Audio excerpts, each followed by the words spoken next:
and the United Kingdom sealed a transformative free trade agreement. This historic deal, years in the making, unleashes a torrent of opportunity, binding two global powerhouses in a partnership that could redefine prosperity. The deal is expected to double bilateral trade from the current $60 billion to $120 billion by 2030. Prime Minister Narendra Modi, during his visit to the United Kingdom, also met King Charles, gifted him a tree sapling as part of Ek Ped Maa Ke Naam. And now, as part of his tour, the Prime Minister has departed from the United Kingdom. The next stop is Maldives, where the ties between the two countries will witness a turnaround as the Prime Minister will be visiting it, and the Maldivian counterparts are not leaving this opportunity. These are the visuals of Prime Minister Narendra Modi departing from the United Kingdom. Remember, a historic deal has been signed between India and the British. Well, this deal is what everybody was eyeing, the transformative deal which has increased the global partnership between the two countries as well as brought a huge amount of trade. We also have the reactions coming in. Take a look.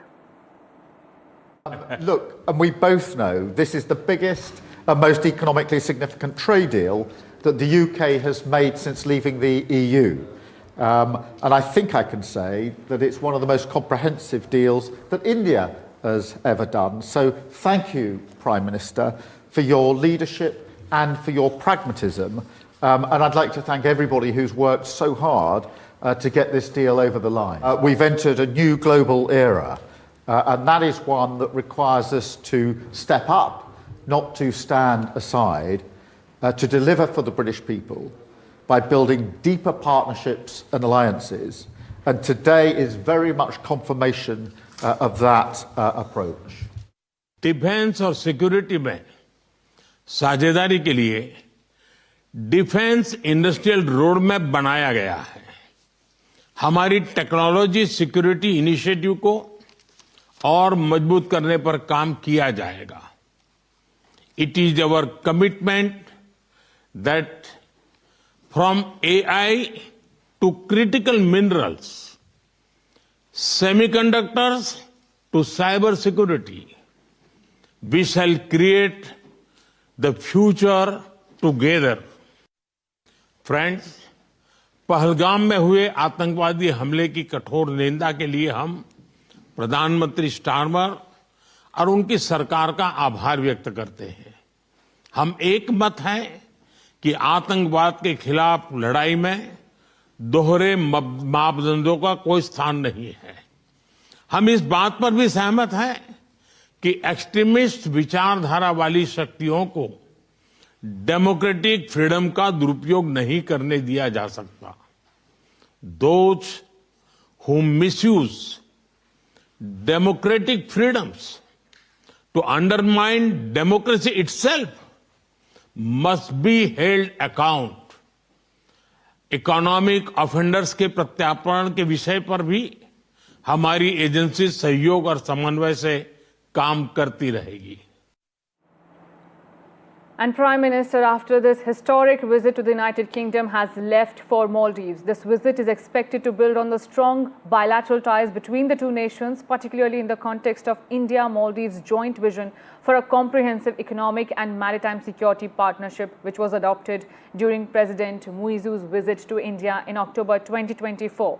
Remember, this is also a big deal for India and Maldives, with Prime Minister visiting the country and also taking forward India-Maldives ties. Remember, the ties turned frosty after Muizu's India Out campaign in 2023, after which it was particularly keen to know how the relationship between the two countries will go forward. And my colleague Radhika here is also joining me for more on this. Radhika, welcome to the broadcast. Tell us about first the historic visit to the UK. How would you like to sum up after all this historic deal has been signed? Short and superbly significant. Little over 24 hours is what Mr. Modi spent here in Britain, but what a historic day. Both Prime Minister Sir Keir Starmer and Prime Minister Modi created history by signing on the dotted line by giving a message to the world that wider collaboration on trade is the only way forward at a time when several powerful nations such as the US and China are looking inward, and there has been turbulence in tariff and trade. So the day was extremely eventful. 24th of July turned out to be super busy for Mr. Modi. First, he met with a lot of community members, diaspora members who were up to between 500 and 600 of them who cheered and shared greetings with him, welcomed him for the fourth time here in the UK. That is the fourth bilateral visit he just made. And then following which he began an early meeting with Sir Keir Starmer. The announcement, in fact, came earlier than expected. So the signature happened on the dotted line. Mr. Piyush Goyal was there with his counterpart, Jonathan Reynolds. So the details were discussed, and also Mr. Modi, beyond the free trade agreement, did also discuss economic offenders who find the UK as a safe haven, and that there should be a way to bring them back for a fair trial in India. The other big topic of discussion was factionist and extremism. For instance, Khalistani protesters again managed to find their way to raise protests, and we know that the UK has had a few protests, has had a few attacks on the Indian High Commission, which is here in London. So to condemn all of that and to say that there has to be stricter measures to contain extremism, this was a tough message that Prime Minister Modi gave in his press statement, and also shared discussions on that with the Prime Minister. Thank you so much, Radhika, for joining us. And this was a key visit. Now all eyes are on India-Maldives ties, where the visit is expected to build on the strong bilateral ties between the two nations. All eyes will be on what part of this meet now shapes India-Maldives ties as well. Thank you so much, Radhika, for tracking all that. Shifting our focus now to Maharashtra, where the verbal war between two Maharashtra leaders has now turned into a challenge for an open fight. Eknath Shinde's MLA Sanjay Gaikwad has written a letter on a ₹500 stamp paper to former AIMIM MP Imtiaz Jalil and challenged him to an open fight. Shinde faction MLA Sanjay Gaikwad, who is embroiled in controversy over the beating of the canteen staff at the MLA residence, has now directly threatened former MP Imtiaz Jalil, challenging him to a fight. My colleague Saurabh Gupta is also joining me with more details. Saurabh, there is no end to controversy around MLA Sanjay Gaikwad. Tell us more. But yes, but if people were expecting that duel to indeed take place, then perhaps that's not happening, because Imtiaz Jalil, the former AIMIM MLA, has said that he's not interested in a duel. However, what's shocking is that a 500 rupee stamp paper, which is some sort of a legally valid agreement, or at least one presumes that Sanjay Gaikwad sent it with that motive for it to turn into a completely valid, agreement, threatening Imtiaz Jalil and also challenging him to a duel. And this means that, if it had actually turned out to have occurred, then it would be a duel between two leaders. Now, this, of course, stems from the fact that Sanjay Gaikwad is someone who's really known for now his goon-like behavior, beating up a canteen worker for allegedly serving him stale dal. And that, that slap and that assault and that canteen MLA has obviously not seen action. So obviously Sanjay Gaikwad going about business as usual, behaving like he does. Right. Thank you so much, Saurabh, for joining us with those details. And protests intensified in Parliament as the opposition demanded a debate on the Election Commission's special intensive revision in Bihar. India bloc leaders accused the EC of conducting a large-scale voter purge ahead of the assembly polls, claiming it disproportionately impacts migrants, minorities and the poor. Despite walkouts and street protests, the centre has refused to allow any discussion, stating that the matter lies solely with the Election Commission. So far, the Election Commission has deleted 61.1 lakh electoral names from the Bihar election list, and India bloc will now march from Gandhi statue tomorrow against the SIR exercise. Take a look at the reactions coming in. Election Commission is not functioning as the Election Commission of India. Today they have made some statement. This is complete nonsense. Right? The fact of the matter is that Election Commission is not doing its job. Now we have concrete 100% proof of election commission allowing cheating in a seat in Karnataka. Voter deletion, voter addition, new voters who are 18, who are way above 18. So we have caught them. Okay, and I want to send a message to Election Commission. Yes, sir. If you think you're going to get away with this, if your officers think you're going to get away with this, you're mistaken. You're not going to get away with it. Because we are going to come for you. और जितना झूठ सदन के अंदर बोला गया, शायद ही आज तक इतना झूठ जो है सदन के अंदर बोला गया। पूरे देश के लोग, बिहार के लोग मुख्यमंत्री जी को एसआईआर के विषय पर सुनना चाहते थे, लेकिन अफसोस कि मुख्यमंत्री जी ने एक शब्द भी एसआईआर के बारे में उन्होंने नहीं बात की। यानी सरकार जो है फर्जीवाड़ा करवा रही है, इसलिए सरकार जो है इलेक्शन कमीशन का जो है पक्ष ले रही है। Tejasvi Yadav's call for an election boycott is a clear admission of his impending defeat. By suggesting an election boycott, Tejasvi Yadav has effectively admitted that the people of Bihar have completely rejected his baseless campaign against SIR. This idea stems from his political frustration and is a public acknowledgement of his fear of losing. Earlier, he even boycotted the voter revision process, yet over 98% of the voter revision work has now been successfully completed. A strong political blow to both Tejasvi Yadav and all opposition. Their false narrative have crumbled.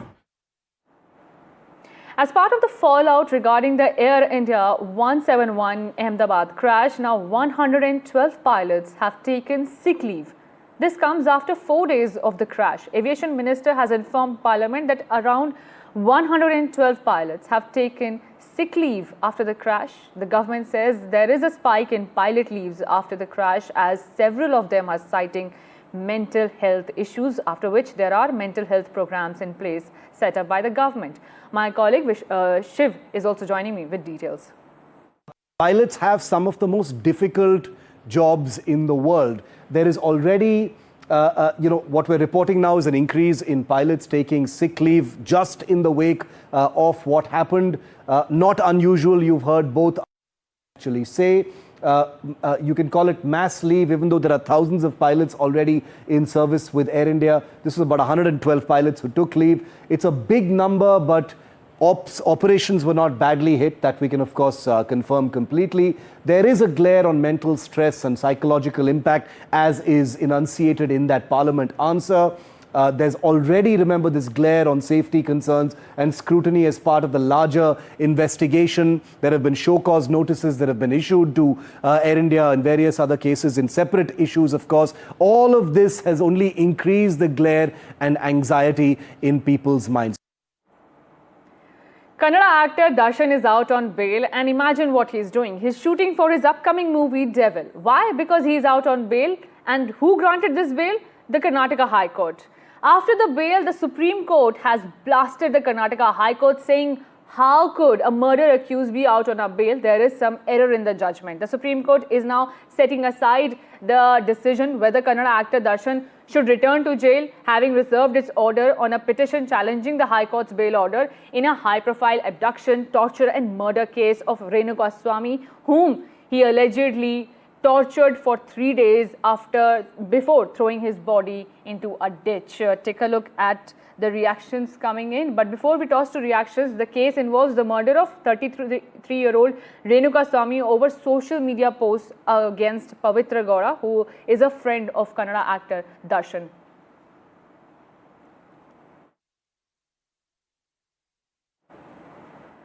Shifting our focus now to Pune Canteen food fiasco, where a worm was found inside food served at Pune SPPU refectory. Students slam admin over repeated hygiene lapses.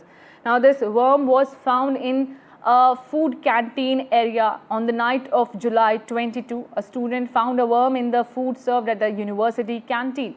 This has happened multiple times, but the administration has yet not taken any concrete action, after which this video is now going viral on the social media and people are asking why such hygiene lapse is taking place.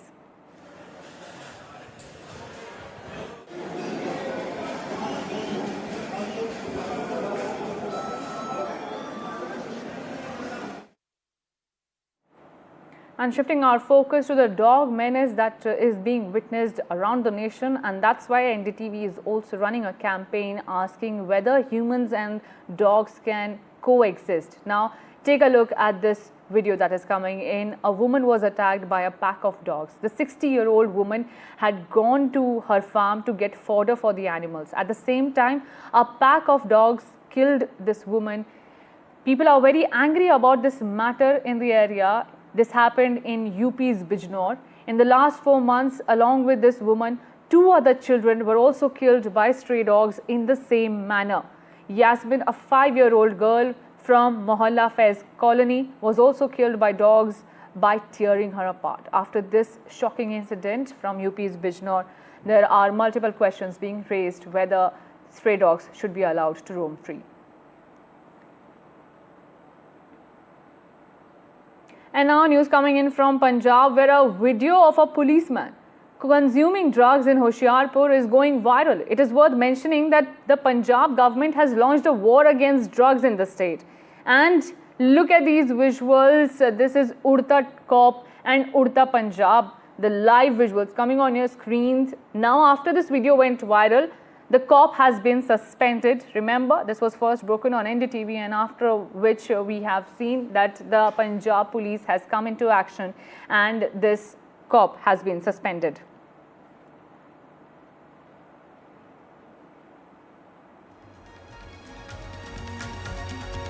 And on that note, we are slipping into a very short break. Don't go anywhere.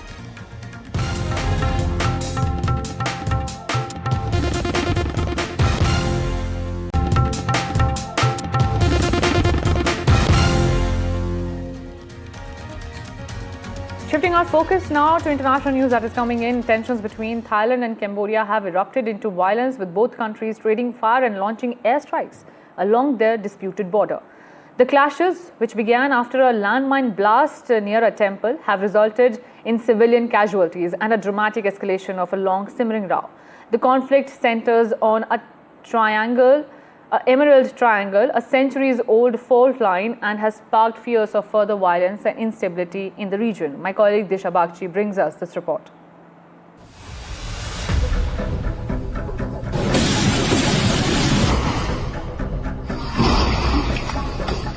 Flying missiles scrambling F-16 jets, fireballs taking over the skies. These are not visuals from Ukraine or Gaza, but from a fresh flashpoint. This time at the edge of Southeast Asia's ancient heartland, Thailand and Cambodia. A centuries-old fault line along the disputed Emerald Triangle has erupted once again, with violence shattering fragile calm. Friends turned enemies, locked in a bitter border dispute. Thailand and Cambodia traded fire across 6 hot zones in the early hours of Thursday, launching airstrikes targeting military and civilian targets. A dramatic escalation of a simmering row, killing numerous civilians. The trigger? A landmine blast which set off clashes near the Priyar Vihar temple, a 1,000-year-old Hindu shrine, a site of worship, now at the heart of conflict. At 08:20, the Cambodian military personnel opened fire across from the Mupa base, approximately 200 meters east of Tamuan Temple, forcing the Thai side to return fire. The situation then escalated, spreading to other areas along the border. 6 additional conflict zones were reported. គឺដោយភាពគ្មានជំរឿសនៅក្នុងការប្រើប្រាស់សិទ្ធិការពារដែនអធិបតេយ្យភាពរបស់ខ្លួនបូរណភាពទឹកដីរបស់ខ្លួនប្រឆាំងនឹងការឈ្លានពានរបស់ថៃដែលរំលោភបំពានហើយគោលបំណងសំខាន់បំផុតគឺវាយការពារខ្លួនមិនផ្ដោតទៅលើគឺផ្ដោតត្រឹមតែលើគោលដៅយោធាមិនផ្ដោតលើគោលដៅជនស៊ីវិល While the Thai blame Cambodian soldiers for firing first and targeting civilians, even threatening to escalate strikes if necessary, Cambodia claims the Thai violated their territorial sovereignty. This violence was not sudden though, coming on the heels of plummeting diplomatic ties after Thailand expelled the Cambodian ambassador and recalled its own envoy, sealing all crossings, warned citizens to leave Cambodia. The row also kicked off a political crisis in Bangkok, triggering the suspension of the former Thai Prime Minister Shinawatra following a leaked call with the former Cambodian Prime Minister Hun Sen. This is more than territory, it's geopolitics. Cambodia's modernized artillery has closed on to Thailand's tactical superiority. It's not a stroll down demarcation lines, it's a full-scale escalation, one that reawakens a deep wound with peace now all but a flickering hope. Disha Bagchi for NDTV. Hulk Hogan, a top name in the realm of professional wrestling, has passed away after suffering from cardiac arrest. He passed away at the age of 71, famously known as Hulk Hogan. Take a look at the report. Well, I don't think anyone knew Terry Ann Bollea was his real name, because Hulk Hogan is the only name that anyone ever will remember, knew him for, that made him such an iconic face of American pop culture. Of course, his most of his career and everything that he owes his huge fame to was the WWE, where he was a phenomenon as a wrestler. He became iconic in terms of the storylines that he scripted and was part of the entire drama of the early years of the WWE. His fame, his incredible popularity, and his enormous, fandom. Hulkamania is what it's called. They actually gave, the surround sound around Hulk Hogan its own pop culture reference, Hulkamania. And I have to say, as a middle school and junior school student, I was very much part of that. Even in the days before the internet, when WWE used to come on the early days of satellite television. But Hulk Hogan was someone who really embraced his enormous resonance and success, within America that was finding itself. He made the transition to Hollywood. He became a very big actor in his own right. He was enormously wealthy as a result of this. There were many controversies that dogged him off and on. His ongoing feud with the founder of the WWE, Vince McMahon, has become the subject of a famous documentary.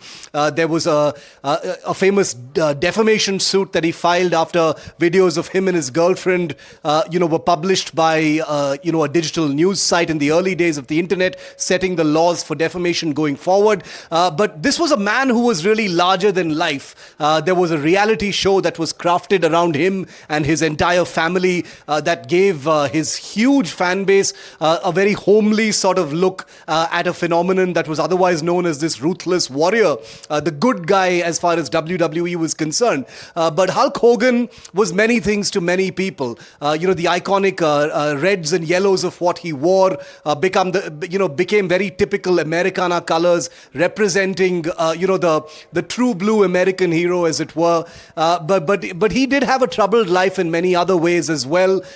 Substance abuse, the use of steroids that has dogged the lives of many WWE wrestlers was something that became a chapter in Hulk Hogan's life as well. He became one of the most bankable stars, not only as far as WWE was concerned, but also in terms of sheer merchandise. The merchandise empire built around this unique figure of Hulk Hogan is what made him such a global figure. And it's also one of the reasons why the name Hulk Hogan is instantly recognizable in literally every single corner of the world. So in terms of the sheer business that he made possible to the many people who bet on him and made him the enormous star he was, from his own personality and to his... And on that note, we are stepping into a very short break. Don't go anywhere. Keep watching NDTV.